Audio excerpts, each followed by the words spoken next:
Shalom. Giving all praises to the Heavenly Father, Yahweh Bahasham, Yahweh Shai Bahasham, Rachahakwarash. Double honors to the apostles, the bishops, and the elders at Great Millstone who rule well. And as always, we give peace and salutations unto the elect. And I wanted to do a response to this dream, all right, which you brothers and sisters who are watching, you've probably seen a few responses to this. I saw a few apostles and certain elders and other brothers respond to this. As you can see, this is off of Elder Manata Zakba's page, GMS South Carolina '08. All right, make sure you subscribe and be edified. All right, as you can see, this is a response to End Time Dream of YN, Mass Death and Rejected Women. Okay, and of course, you know, this brings up the scripture in Isaiah 4:1, where it talks about 7 women taking hold to 1 man. And what I wanted to do is go into some history on why that is written, which we know that's a future prophecy. But what was going on during the time that Jeremiah wrote this? What was going on with the southern kingdom, which is Judah, Benjamin, Levi, and why specifically in Isaiah are women targeted in the topic of judgment along with the leaders? Because as you can see here, we know the leaders of Judah, all right, had gotten wicked, all right, and underwent a brutal judgment via the Neo-Babylonian Empire. But also women are called out in the grand scheme of things, and it's the same thing now. Okay, and I want to listen to a little bit of this dream, or we'll get the whole dream, but I wanted to get into some history, and also wanted to get into Isaiah the 4th chapter as well, where it talks about 7 women taking hold to 1 man, which is the topic that surrounds much, you know, back and forth, and it says exactly what it means, and it means exactly what it says. In those times, not only are they here already, in a sense, all right, but they're coming in an even more drastic way as this system collapses, as many of these men, all right, are put to death. All right, nature will take its course.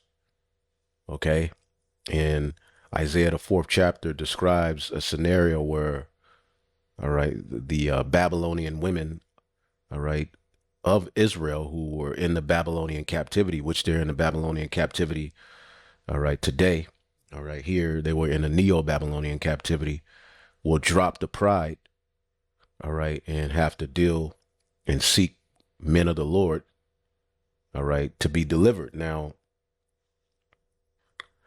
let's get this dream and hear what this individual says. There were young men.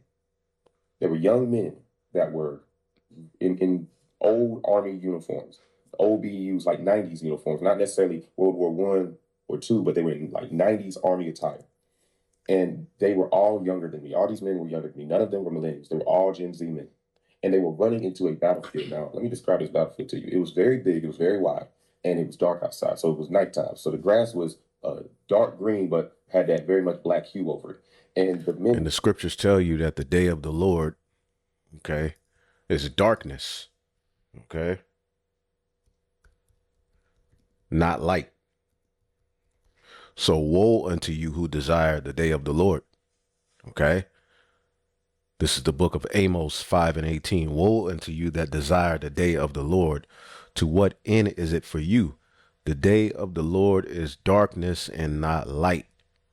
Okay, there's also one, and I believe in the book of Zephaniah. Okay, which he prophesied, you know, hundreds of years before the Babylonians came. You know, he prophesied the judgment that will come upon Judah.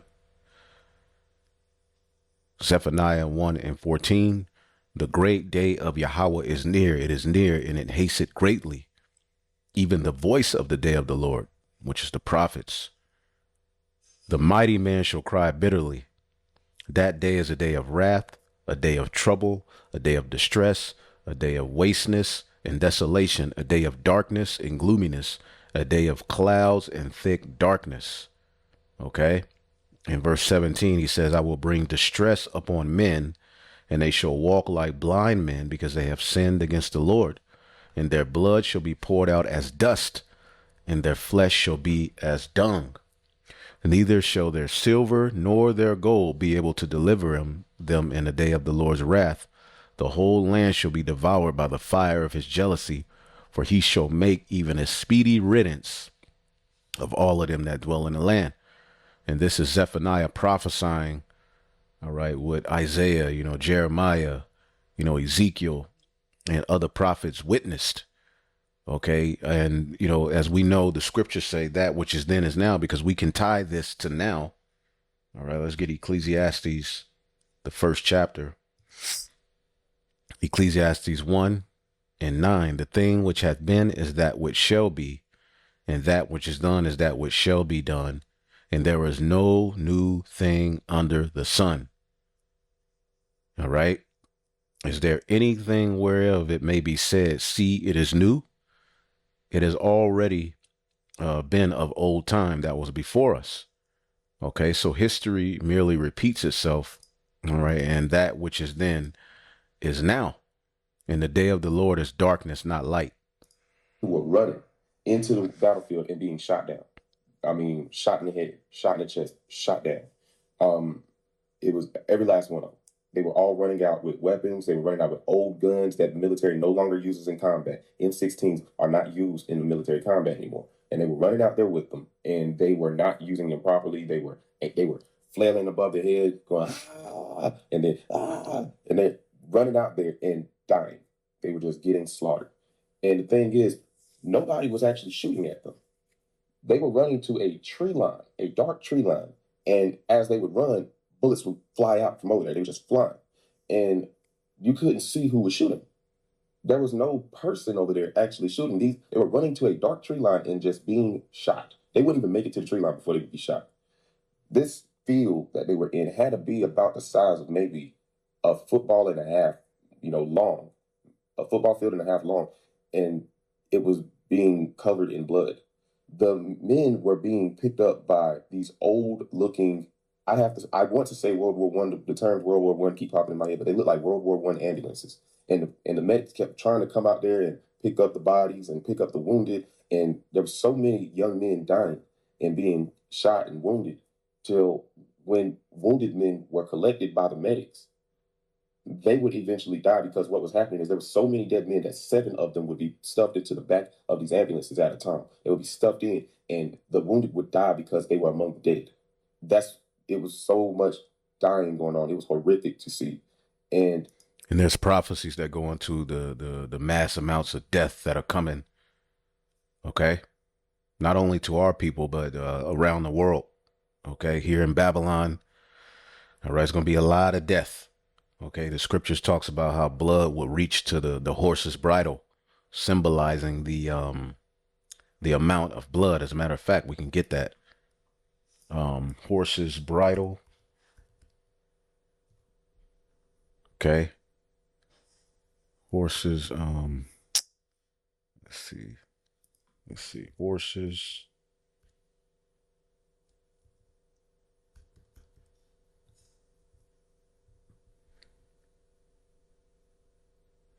I know it's in the book of Revelation.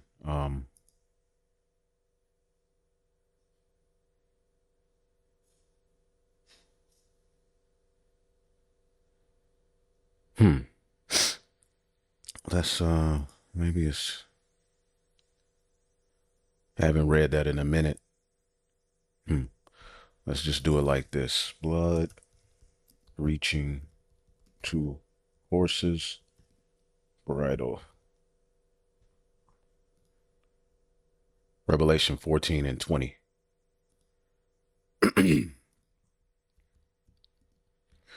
All right, this is the book of Revelation 14:20. All right.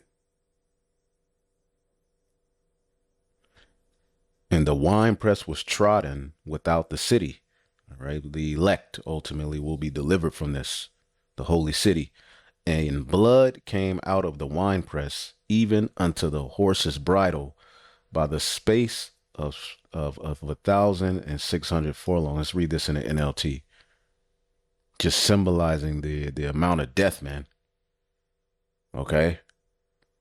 And the grapes were trampled in the winepress outside the city, and the blood flowed from the winepress in a stream of about 180 miles long and as high as a horse's bridle. All right. With the judgment that Yahweh Shai is coming to bring back. Revelation 14:14. And I looked, and behold, a white cloud, and upon the cloud one sat like the Son of Man, having on his head a golden crown, and in his hand a sharp sickle.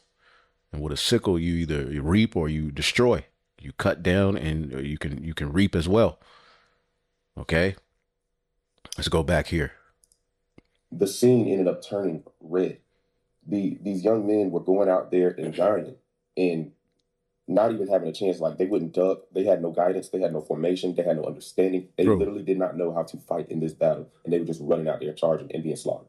Right. Because they didn't have the wisdom of Yahweh Bashim Yahushai. Okay. And they're going to be without the covering of the Lord.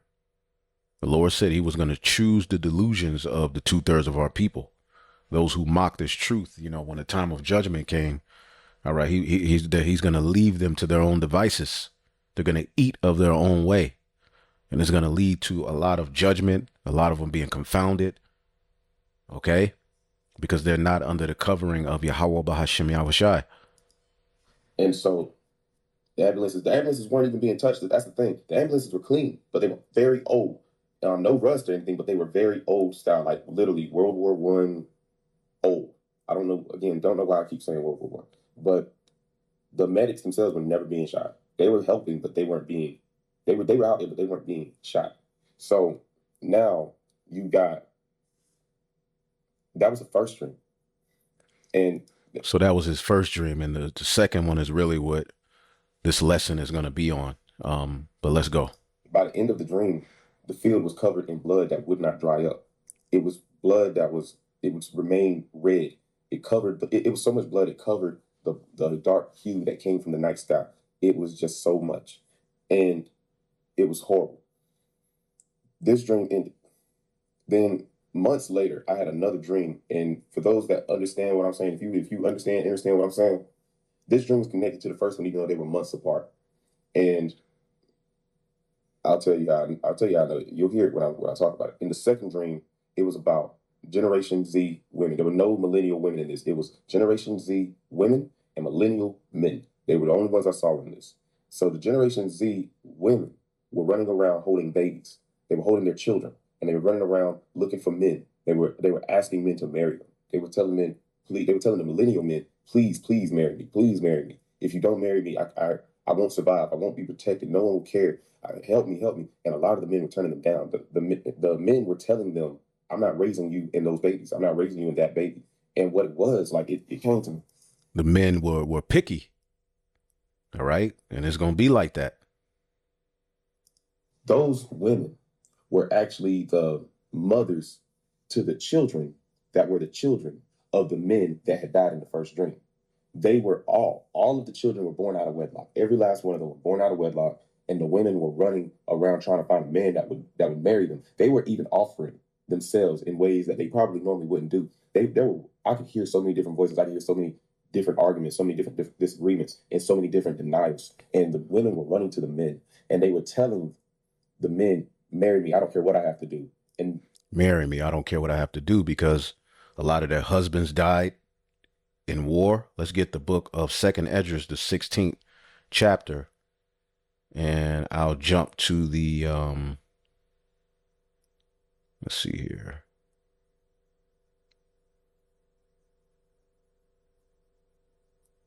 Whew, I mean, the whole thing is good. I started 22. For many of them that shall dwell upon the earth shall perish of famine, and the other that escape the hunger shall the sword destroy. Okay. So you go to die, you find some food, you steal, the sword gonna get your ass. And the dead shall be cast out as dung, and there shall be no man to comfort them. For the earth shall be wasted, the city shall be cast down. There shall be no man left to till the earth and to sow it. The trees shall give fruit, and who shall gather them?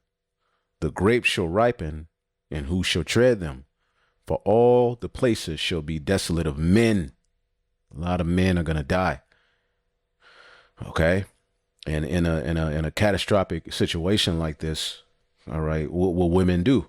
They will seek help. All right. They will seek covering. They will seek males. All right. All of what they've learned in the West and what the serpent taught them was going to go out of the door, and nature is going to take its course. Okay. So that one man, and this ain't, this whole thing of Isaiah 4:1 ain't, brothers, sitting around lusting for women. It's the will of the Lord. And this is how a lot of women are going to be delivered. If anything, brothers are focusing on themselves. Brothers ain't going around looking for a bunch of women. You got certain brothers, who still in that spirit, because men are men, but a lot of us are really just focusing on ourselves, man. We deal with what we got, right? Brothers don't get together and just talk about how much women we gonna have in the kingdom. We're worried about getting this earth back in absolute order. See, we're tired of this madness. We're tired of this fashion. We're tired of seeing our women the way that they are. We're tired of seeing our nation the way that it is. So when we bringing this out, we're just bringing out the reality of prophecy. And those of you who got a problem with it, like you have certain women talk about, well, that's talking about your mama and your auntie. No. All right, let's keep reading.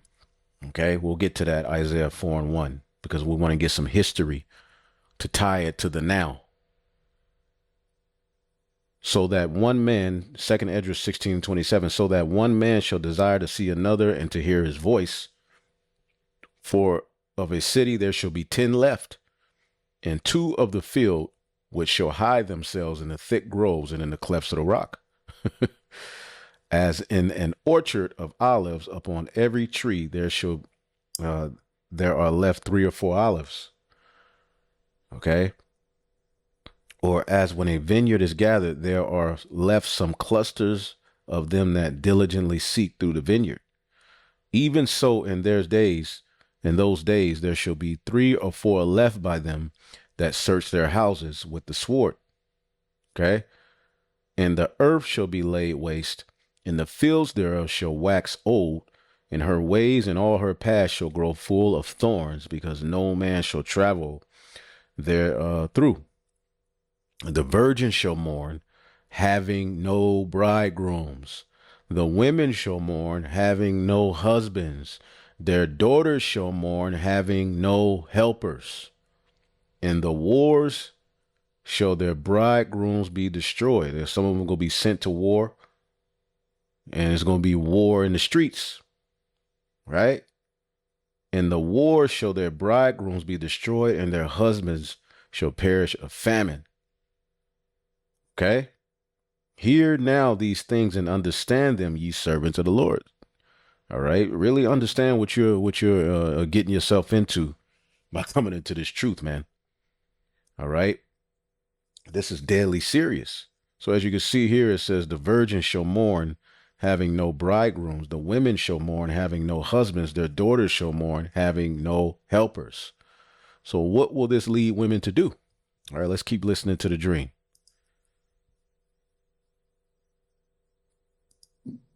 Some of the women even said, I'll be your 7th wife. I'll be your 7th wife. Some of the women said, I will be your 7th wife. Here, I don't care if I'm the 7th one. And so the men were listening, and some of the men would choose as many women as they could. Some of the men chose none of them. A lot of them chose none of those women. And what they were saying was, I can't help you. I can't afford you. I don't want that baby. I don't want to raise another man's baby. I don't want to have anything to do with you. Why didn't you want me when I wanted you? What's going on now? No, I don't need that. A lot of women are going to lose out in that day. A lot of these proud women sitting on a high horse, all right, talking all kind of crap. In that day that you will be rejected. Okay? Just know that. But one of the statements stuck out to me. One statement said, I don't want to raise that child because I don't know anything about his father. If you know anything about the connection between young boys and their fathers, you kind of understand how severe this is. The men, the millennial men were telling the women, I don't want what their father has to come into my household. And so they would deny the women. And some of the men even told the women, I'll take you, but you have to leave the baby. And a few of the women chose to leave the child just so they can be wives. There was women running around saying, God, please give me a husband. I don't want to live with my reproach. I don't want to live with my reproach. I don't want to live like this anymore. And scripture talks about this. Scripture. And millennial men, I'm a millennial man, and, we've seen a lot, and in that time, the men are going to be dealing with prudence. The men of the Lord ain't just going to take in any woman. But this will be how many women are delivered. Now, is every woman's fate going to be, this? Because you're going to have, you got certain older women who believe. All right. The Lord is going to deliver who's ever of the elect. But the Isaiah 4:1 concept is going to be the fate of the majority of women. You're going to be delivered, all right, through being linked with a man, and you're going to throw away this mindset, all right, of control that you've been given by the serpent.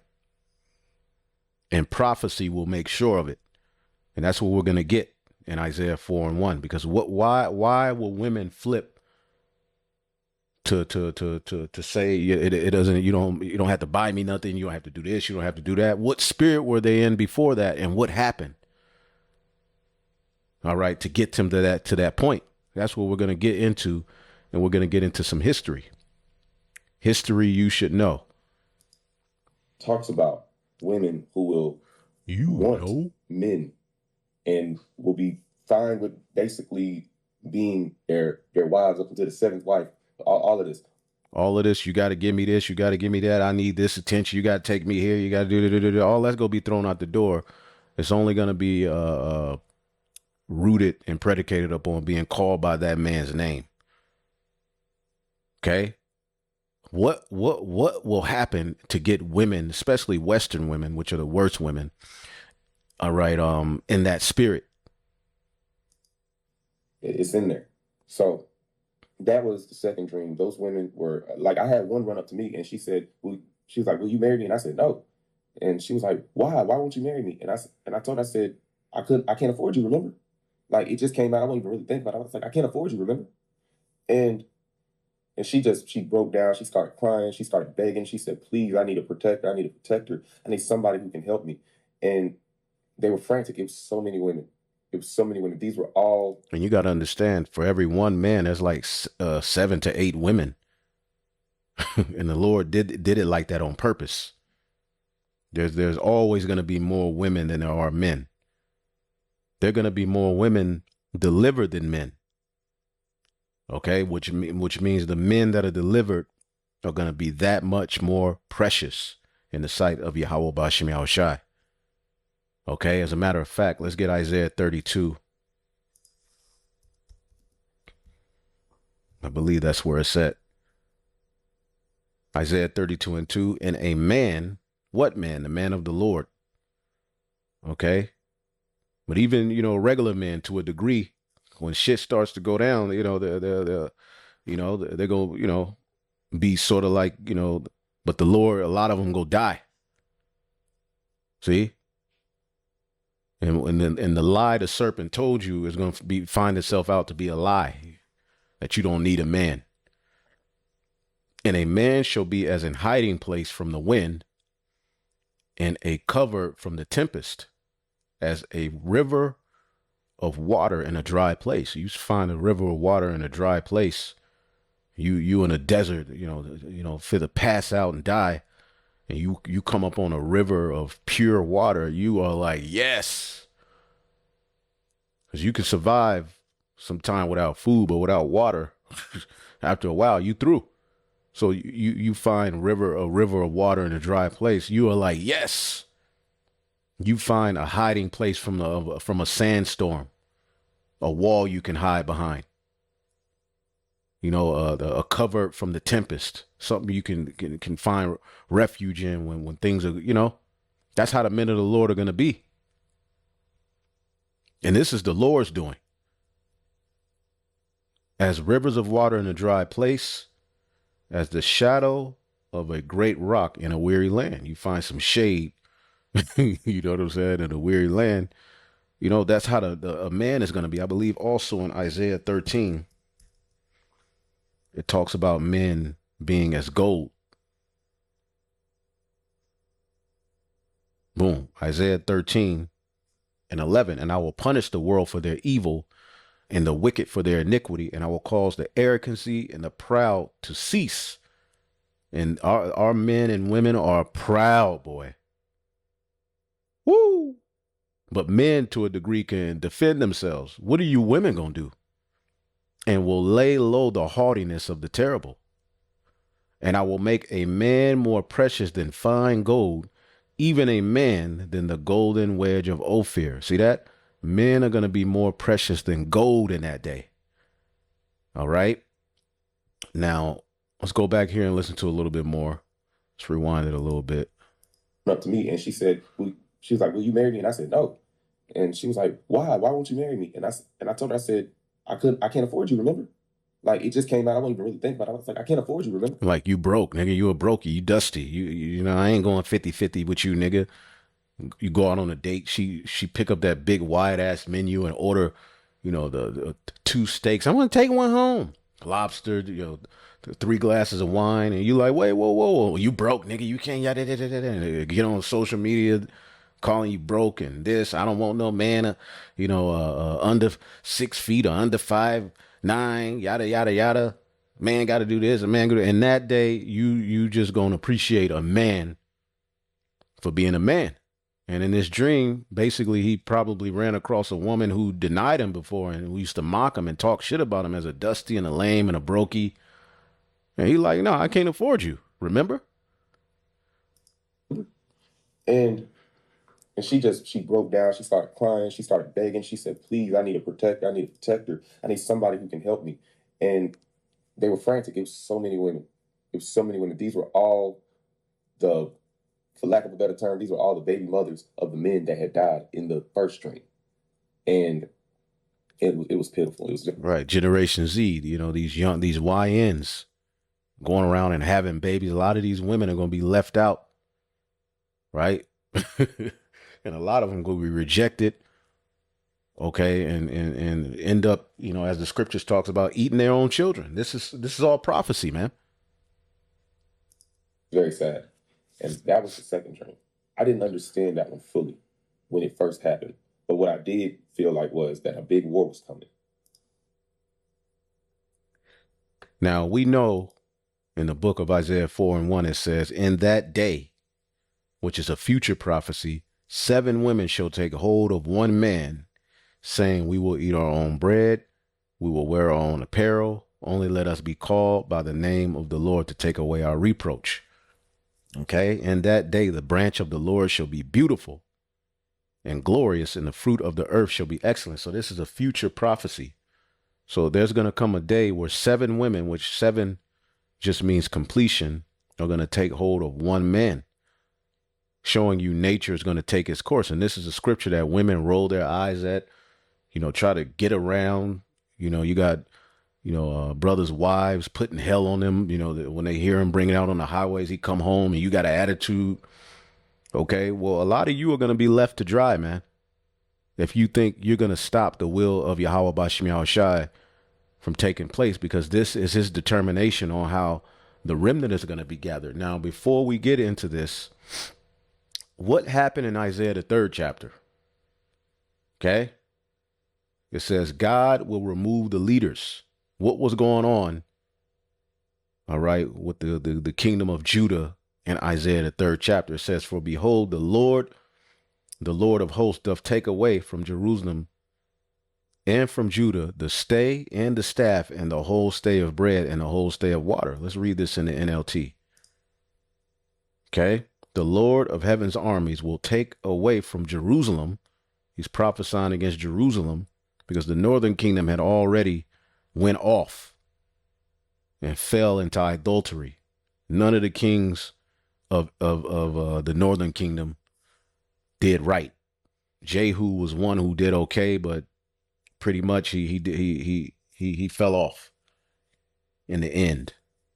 Of the 19 kings that sat on the throne of David, only about 6 of them did right. One did good in his, young age, but eventually went off. Josiah was the last king who who sat on the throne of David who did right. Okay? And I believe, what king was ruling at this time? Let's ask it here, because I asked ChatGPT some things. What king was ruling during Isaiah, maybe the 3? What king of Judah? Good to know these things, right? Uzziah. There you go. Uzziah. All right. Jotham, Ahaz, Hezekiah. All right. And Isaiah was speaking against the kings because they were doing wickedness. Okay.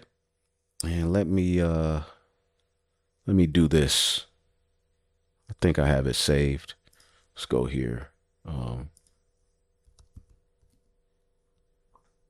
Okay, this is still up. There we go. So I have this chart here. All right, now these are the kings. Come on now. These are the kings of Judah on the right, and the kings of Israel on the left, the northern kingdom.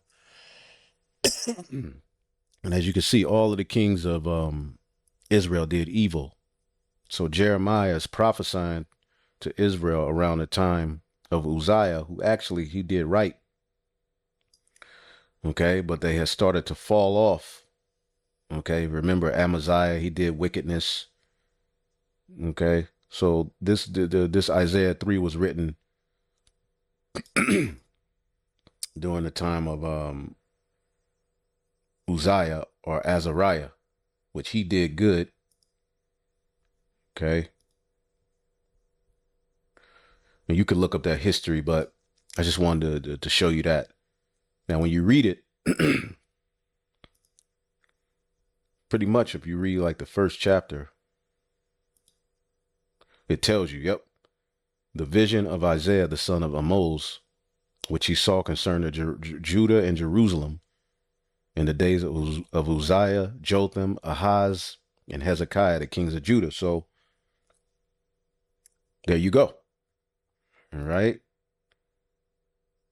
And many of our people fell away. So the Lord, when you read it in the NLT, it says, the Lord of heaven's armies will take away from Jerusalem and Judah everything they depend on, every bit of bread and every drop of water. See? Ezekiel prophesied the same thing.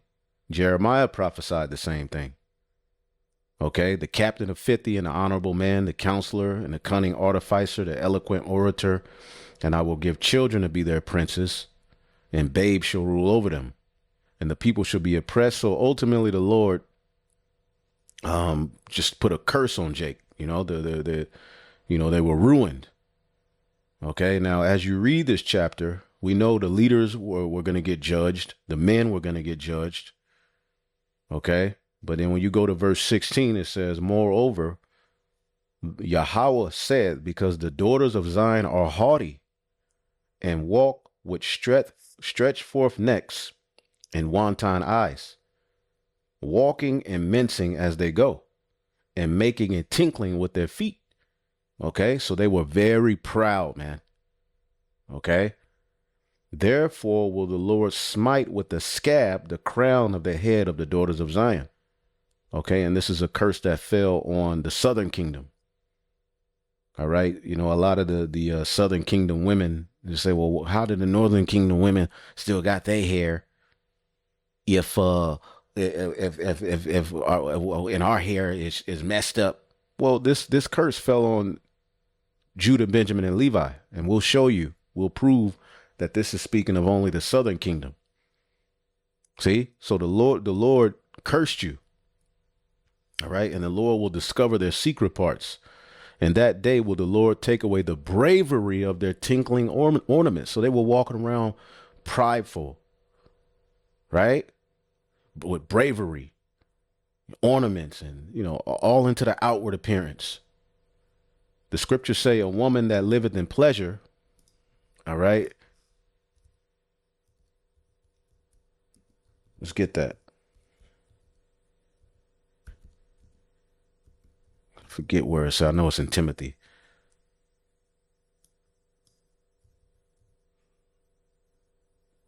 First Timothy 5 and 6. And again, the book of Timothy, Timothy was being prepared to go rule over the church of Ephesus, which was, the whole woman worship and, Queen of Heaven spirit was heavy out there.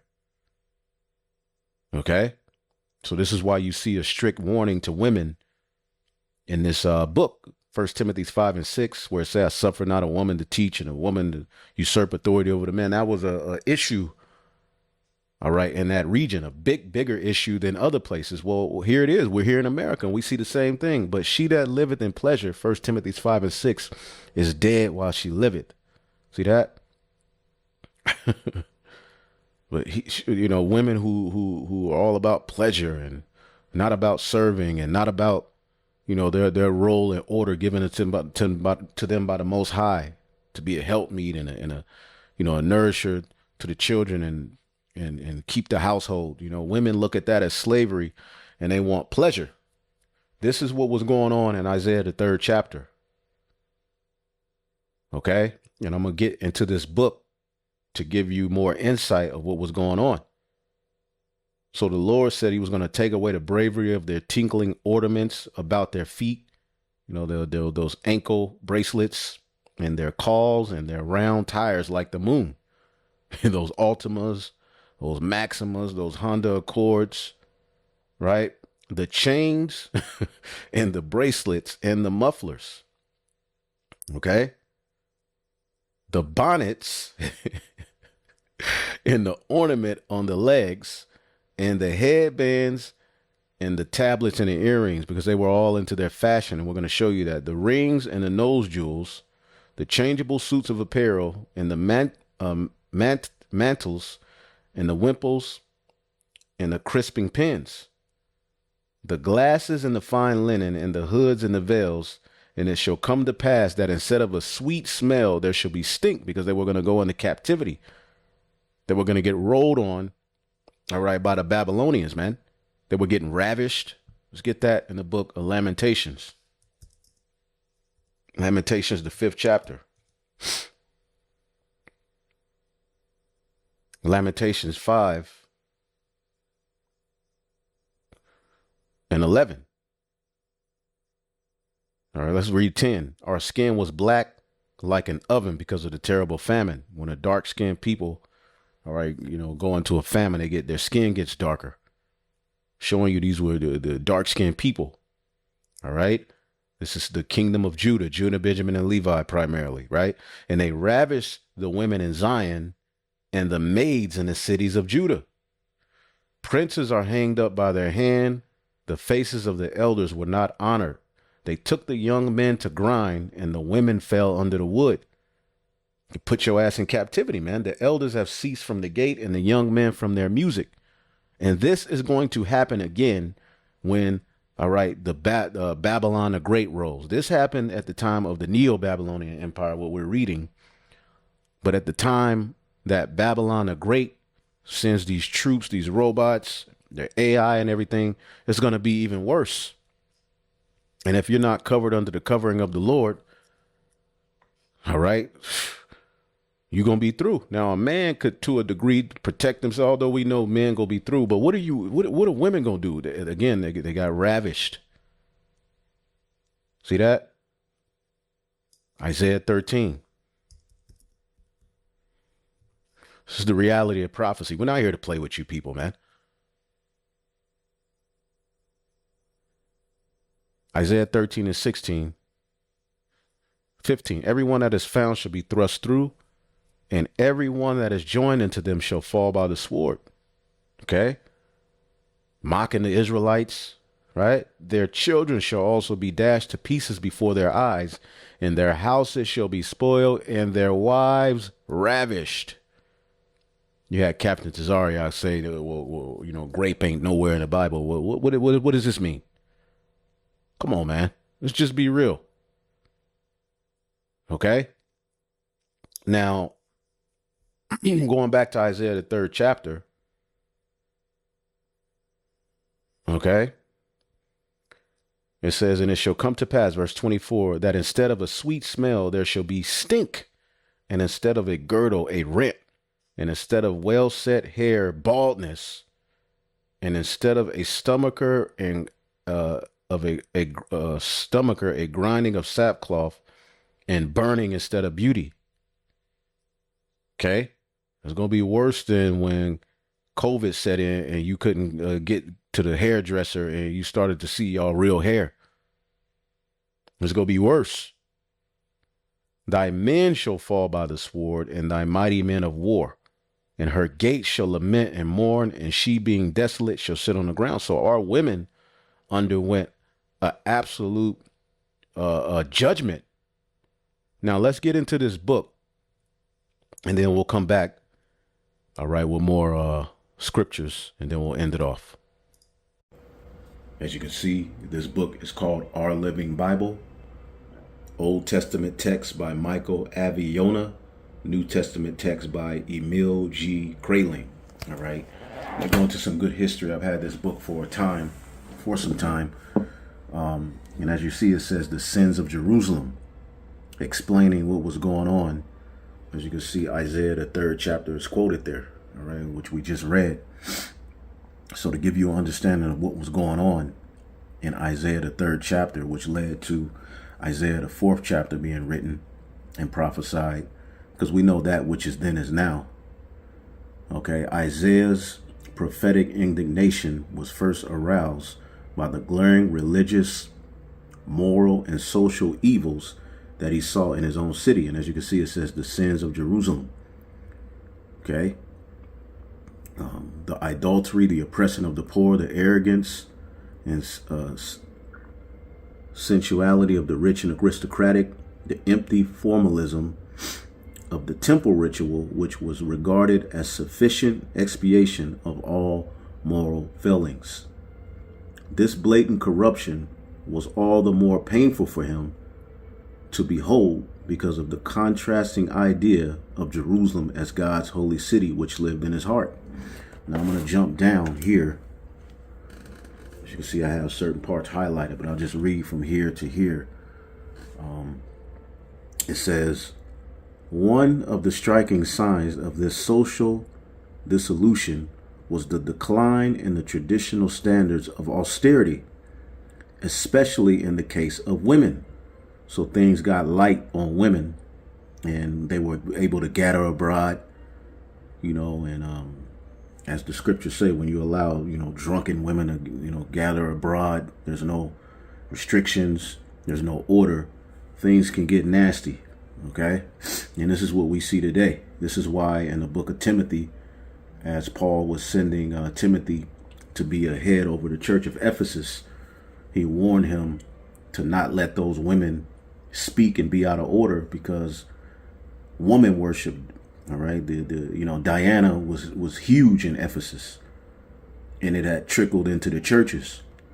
So Paul warned Timothy, all right, of what to look out for, what not to allow, and what to stand strict and firm on. Now it says here, one of the striking signs of social dissolution was the decline of the traditional standards of austerity, especially in the case of women. So things got lax.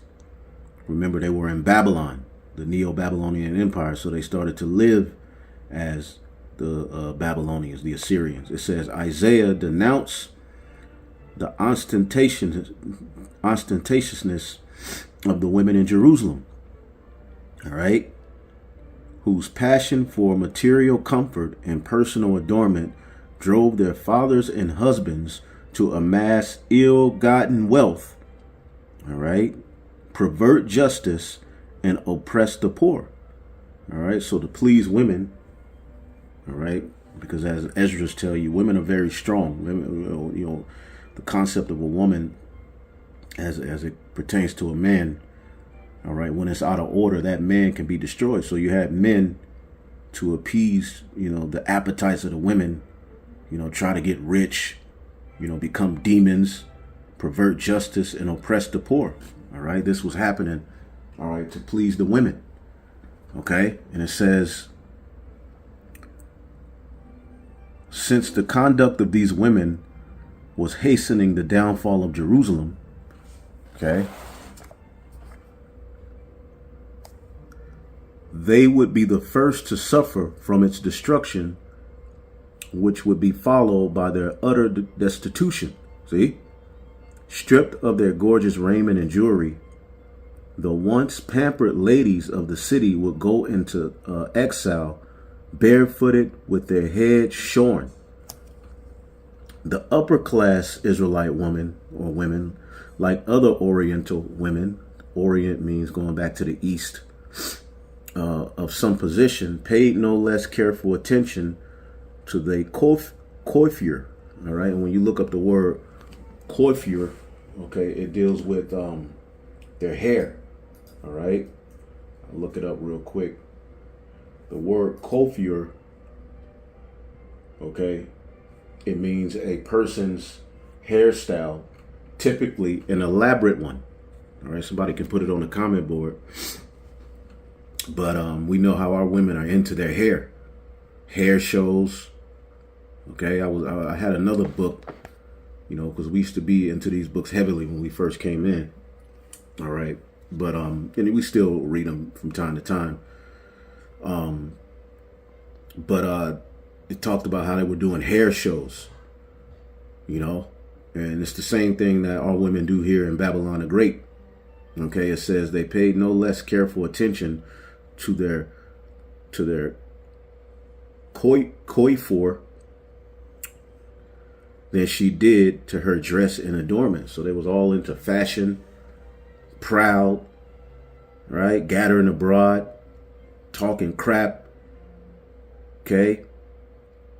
It says city ladies, all right, used to bind up their hair, curling and fixing its ends until their coiffure was well set. And today you got those rollers, all right, those hot irons, okay, showing you that this is talking about our people, all right.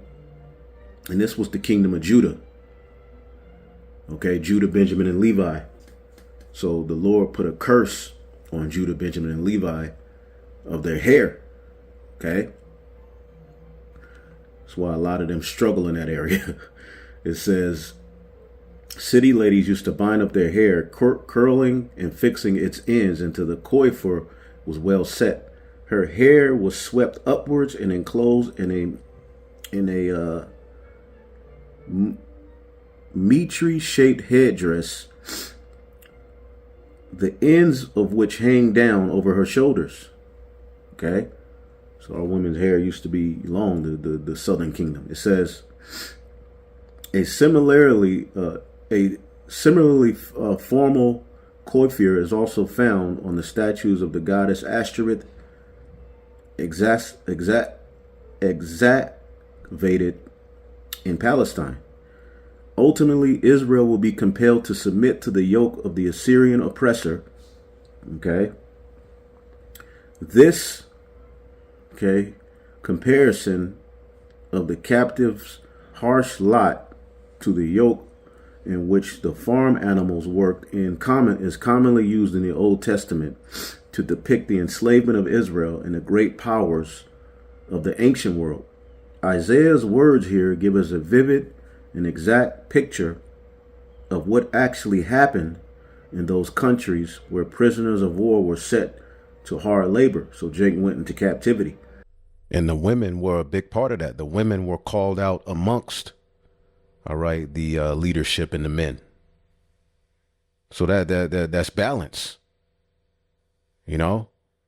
This is when you all hear us get on women, you think it's too much. Well, listen to what Isaiah is saying. The scriptures give judgment on wicked women. But as our women were being proud, as a matter of fact, what I did was I typed it in Chat GPT. I first asked, was Isaiah the third chapter speaking to the kingdom of Judah only? And it's basically said, yeah. All right. Pretty much, let's just get here. Who was Isaiah speaking to in Isaiah 3? Isaiah's ministry was to Judah and Jerusalem. Okay. The leaders in Jerusalem. So the immediate target is the southern kingdom, Judah, not the northern kingdom, Israel. All right. Because you got a lot of our people saying, well, why does the northern kingdom get to have long hair and the southern kingdom get to, well, that curse. And this is specifically speaking to the southern kingdom. All right. Just a short answer. All right. By the time Isaiah prophesied, the northern kingdom was already deeply apostate, as we showed you. Pretty much all of the leaders had went off. As you can see, all of these did evil. Jeroboam, all of them did evil. Omri, again, Jehu did good at some point, but he eventually went off. But, at the time of Uzziah, let's see here, pretty much the northern kingdom they were deep, they were knee deep in idol worship. The Lord was like, just leave them alone. And eventually, at the time of Hosea, they left, all right, the Assyrian captivity and came over to the Americas. Synonymously over here with the kings of Judah, as we went into the Babylonian captivity, it was mixed, but Josiah was the last that did good. And the rest of these were set up on the throne of David by the heathen and were sellouts. Now,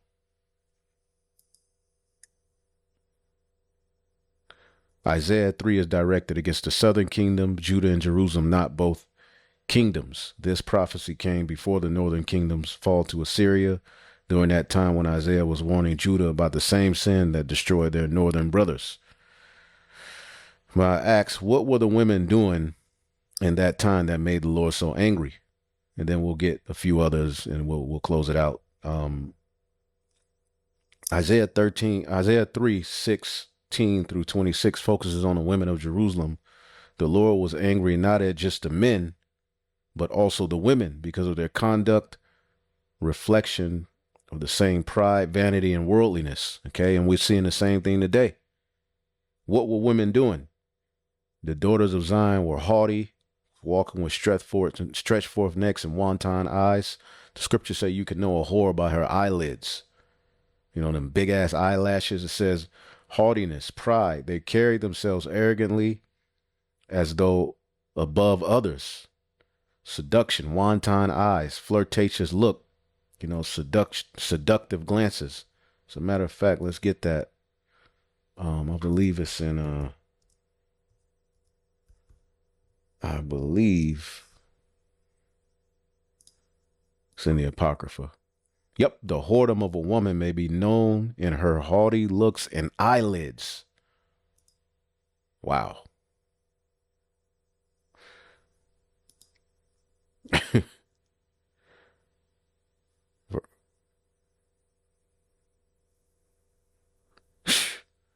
Man. Verse 6, but grief of heart and sorrow is a woman that is jealous over another woman. That is hell. Okay. A scourge of the tongue which communicated with all.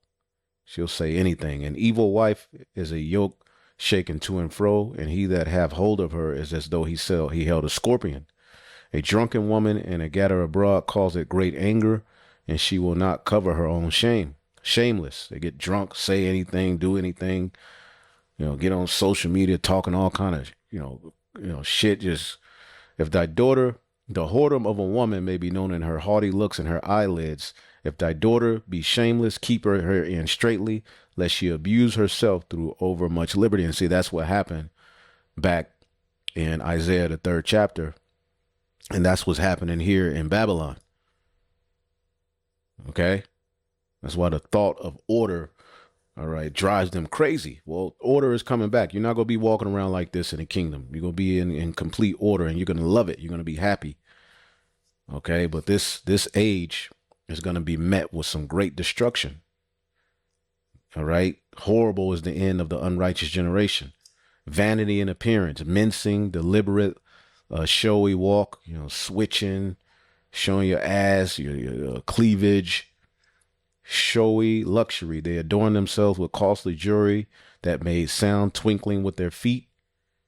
Okay, verses 18 through 23 lists dozens of ornaments, anklets, chains, bracelet, rings, perfume bottles, headdress, fancy bottles, fancy clothes. This paints a picture of women obsessed with fashion, beauty, and outward show, while inwardly they were corrupt. Why was God angry? Pride and arrogance. Their beauty and wealth gave them a false sense of superiority. See, that happened in the Neo-Babylonian Empire, and it's happening here, to where the Lord brought a judgment. And that's where Isaiah, the 4th chapter, comes, because basically that same judgment is coming here today. Okay? Luxury in the face of national judgment. While the nation faced decline, they glorified in wealth and show, calling niggas broke, saying they don't want this. Okay? They not going to deal with that. They want a high value man. They want a man that make, the 400K. Okay. All right. Then 4 baby daddy's lady, a tattoo, a bullet hole. Right. A lost job later, you looking at bottom shelf Brad, the same guy you clowned and made mockery of, man. He doing curls, watching Kevin Samuels. And he don't want nothing to do with your ass. Misplaced values, outward adornment mattered more than inward righteousness. Compare 1 Peter 3, 3 through 4. Let's get that. 1 Peter 3.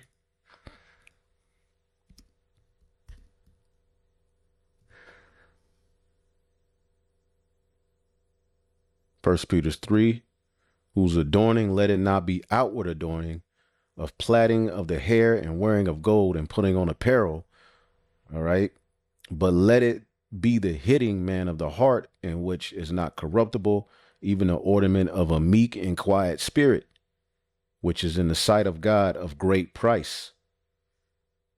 For after this manner in old time, holy women also who trusted in God adorned themselves, being in subjection to their own husbands. All right. Righteous men, subjection under the rule.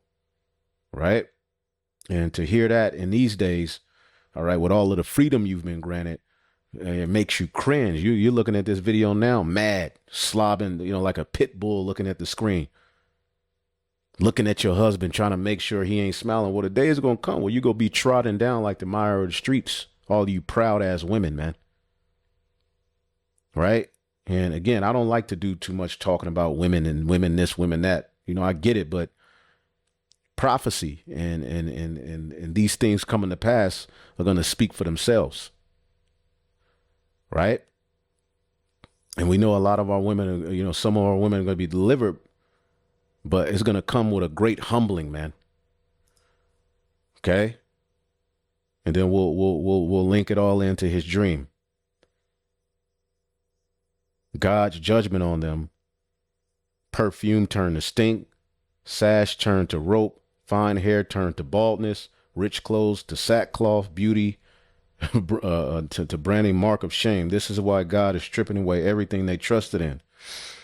All right. In summary, the women of Judah in Isaiah 3 angered the Lord by their haughtiness, vanity, and seductive behavior, and obsession with luxury and outward beauty. Look at these podcasts.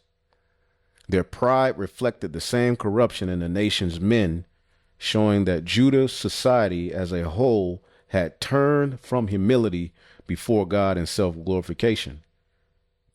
And this don't mean that a woman of the southern kingdom can't have, decent hair, but we know the majority of you struggle. All right. But the Lord, he judged our women. He judged, all right, the different tribes in a different way. But this chapter, I just wanted to go into that to show you. All right. And then I asked, did Isaiah 4:1 happen at this time, or is it a future prophecy? All right. Because it's the very next chapter after he showed that a judgment was coming on them. The men were going to die. The women were going to be judged, and they're going to be left out to dry. All right. So it says Isaiah had just prophesied that Judah's men of war, leaders, and mighty men would fall. All right. Isaiah 3:25 through 26. Thy men shall fall by the sword, and thy mighty men in the war. That left Jerusalem desolate, with many women widowed or unmarried. Historically, this came to pass in waves: the Assyrian invasions, Babylonian invasions. So yes, it began to happen in Isaiah's own time, especially through war. Is it also a future prophecy? Yes, the phrase "in that day" in Isaiah often points towards a day of the Lord, a prophetic time of judgment and a restoration that layers fulfillment. Okay. So, that happened back then, but in a long-term fulfillment, it's a picture of the end times when judgment will again remove multitudes and women will seek covering of a man's name. Okay. Let's see here. So when you get it, all right, because there's going to be a judgment. We read in the book of Second Esdras, right, that many women would be left.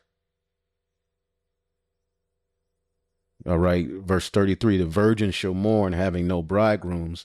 The men shall mourn, having no husbands. Their daughters shall mourn, having no helpers. In the war shall their bridegrooms be destroyed, and their husbands shall perish of famine. So this is going to leave many women out to dry. Okay. And pretty much a lot of you are going to be rejected, but this is going to be the mindset. As you can see, a remnant prepared. And see, the way the Lord is going to deliver the remnant. All right. This is 1 Timothy 2:14. Adam was not deceived, but the woman being deceived was in the transgression. Notwithstanding, she shall be saved in childbearing if they continue in the faith and charity and holiness with sobriety. So a lot of our women are going to be saved in childbearing. Now, I remember a few brothers were saying, if you don't have a child, you ain't gonna be saved. That's not true.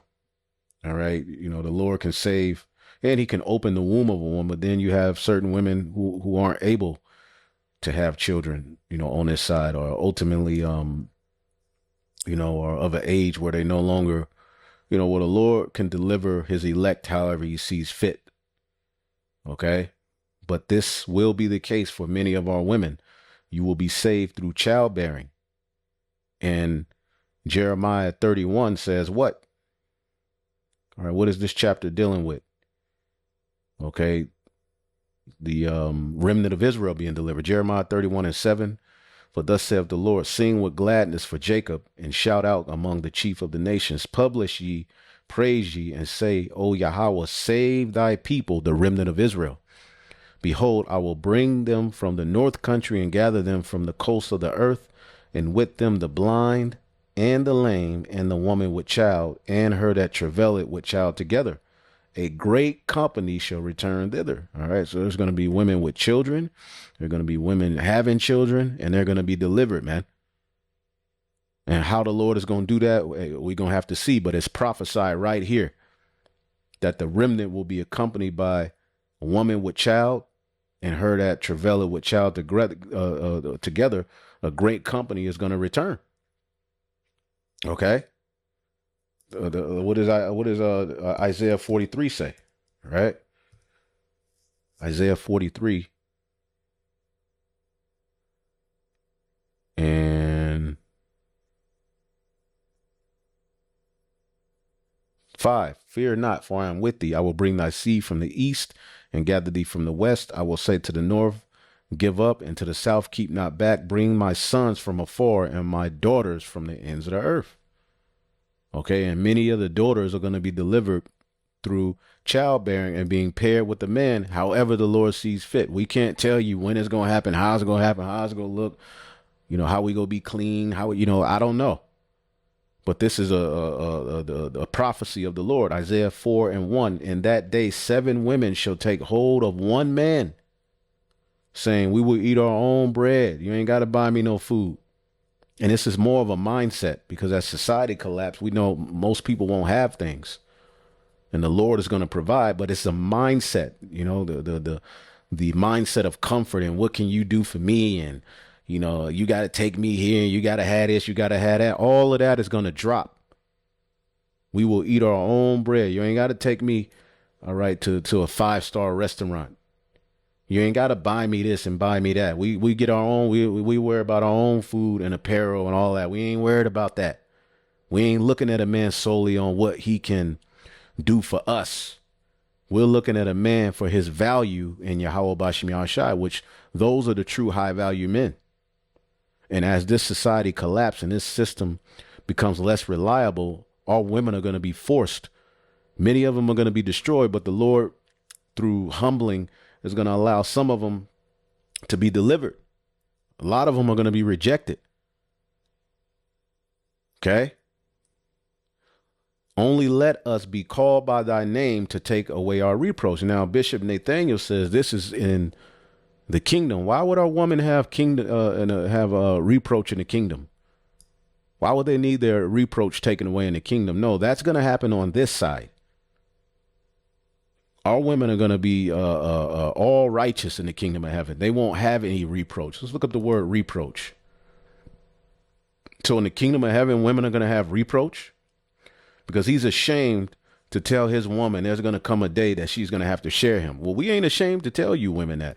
And for you who got a problem with it and think that we're just a bunch of, guys using the Bible to fulfill our own lust, well, the Lord will deal with you in that day. He going to deal with you, man. Even before that day. A lot of you ain't going to even make it to that day because of your pride, because you think you own the man. No, we belong to Yahweh Bashim Yahushai, and he's going to do what he sees fit to do with us. All right? Charapa. Reproach, scorn, taunt. To not have a man in the ancient world, you were taunted. To not have children. Reproach, shame, disgrace. See that? Rebuke. Disgrace. So the root word, charap, okay? Taunt, So to take away that reproach and taunt, which a lot of women are going to be confounded at that time. The scriptures say, let's get Micah 7. Micah 7 and 10. Then she that is my enemy shall see it, and shame shall cover her, which said unto me, where is the Lord thy God? Okay, the heathen as well. All right, but women are going to be in that. All right. My eyes shall behold her, and now shall she be trodden down as the mire in the street. So there's going to be a lot of women put to shame in that time. Right? And what it was, like, it came to me. Those women were actually the mothers to the children that were the children of the men that had died in the first dream. They were all of the children were born out of wedlock. Every last one of them were born out of wedlock. And the women were running around trying to find men that would marry them. They were even offering themselves in ways that they probably normally wouldn't do. They were selling their bodies.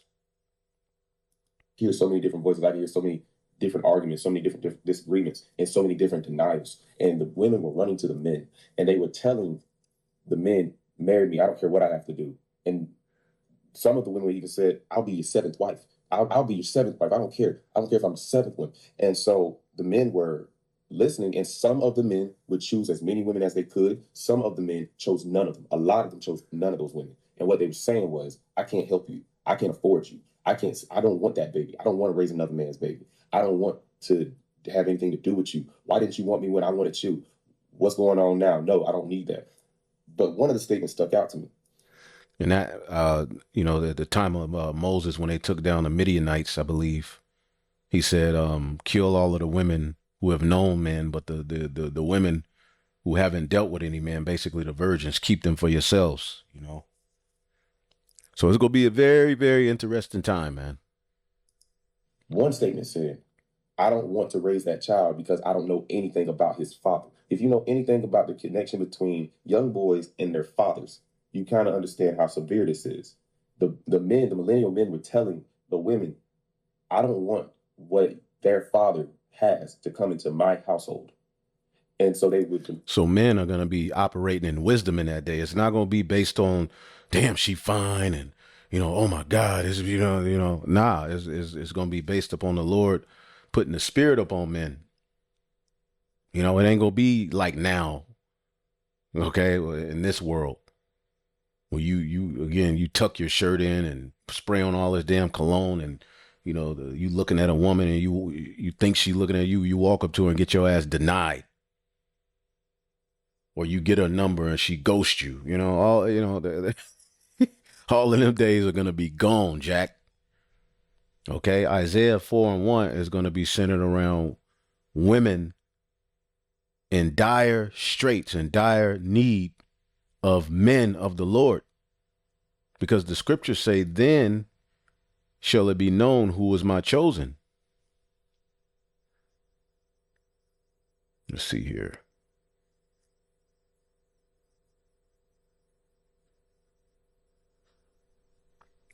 Verse 71, 2nd Esdras 16:71. Then shall they be like madmen, sparing none, but spoiling and destroying those that fear the Lord. For they shall waste and take away their goods and cast them out of their houses. Then shall they be known who are my chosen, and they shall be tried as gold in the fire. Hear, O ye my beloved, saith the Lord, behold, the days of trouble are at hand, but I will deliver you from the same. So then it's going to be made manifest who are the chosen who the Lord is dealing with during that time. And as everybody is catching hell, women are going to see who the winning team is. And they're going to try to jump ship. So they're going to say, let us be called by your name to take away our reproach, to be a covering. Okay? So I just wanted to get into that. Check out the elders video. Hopefully I will edify. Shalom.